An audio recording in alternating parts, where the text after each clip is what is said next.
Today I'm going to talk about project management in construction. First of all, project management can be defined as the coordinated management of a group of related projects to ensure the best use of resources in delivering the projects to a specific time, cost, and quality criteria. And the concepts of project management tools and techniques can be broadly characterized as those which help and control the project, those concerned with people aspect of project management, and those which help facilitate lessons learned and continuous improvement. And project management should achieve product goals which center on production, internal goals which are concerned with efficiency and adoption, and finally those which would relate to the needs of customer, for example, quality, reliability, and flexibility. And project management in construction have several functions. The first one is conduction of numerous operations through legitimate coordination and management of contracting, planning, estimating, design, and construction during the whole procedure. And second is specification of the project goals and plans, including drawing a scope, scheduling, budgeting, deciding upon achievement requisites, and choosing project participants. And the third one is efficient development of solid communication between agents for resolving any conflicts that may arise. And the last one is boost of resource effectiveness through the workforce and of the necessary equipment. And construction project management life cycle. This is about project management is often based on a life cycle model, which includes initiation, planning, execution, control, and finally closure. So when it occurs to project management in construction, it remains the same. So the first one is the project initiation. During the first phase, the objective and feasibility of project are determined. This is a crucial stage of whole process, since it can indicate whether the project is a good opportunity or not.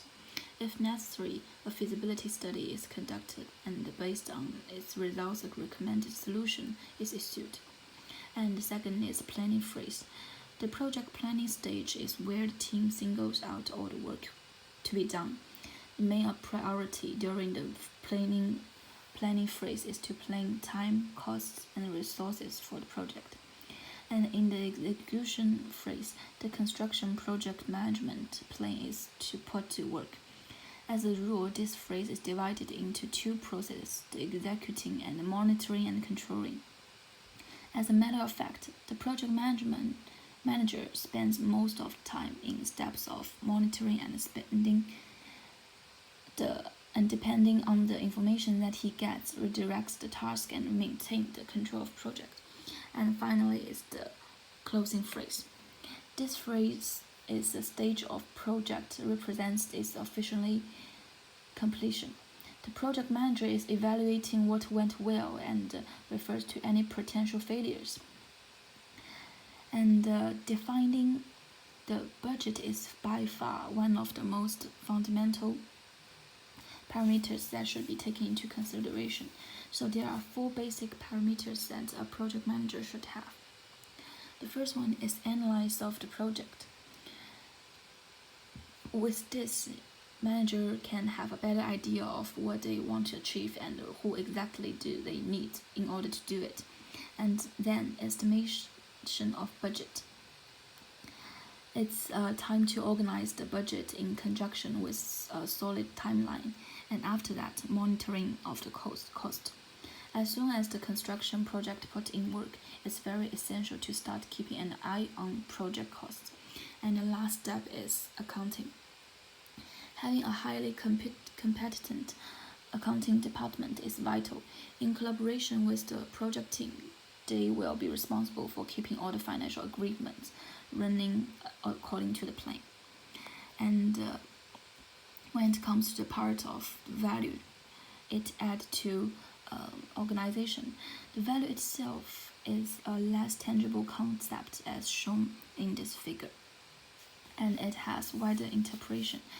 Value is achieved when the project's output, product, service, or result is used by the organization to generate the intended outcomes. And outcomes enable the realization of a range of expected and other benefits. Then, if the tangible and intangible benefits exceed the input costs associated with both the projects and organizational change initiative, and the final organizational outcomes support the overall strategy. Delivering the strategic or tactical advantage to the organization or to helping the bottom line, the value has been created. And these are the references. So thank you for listening.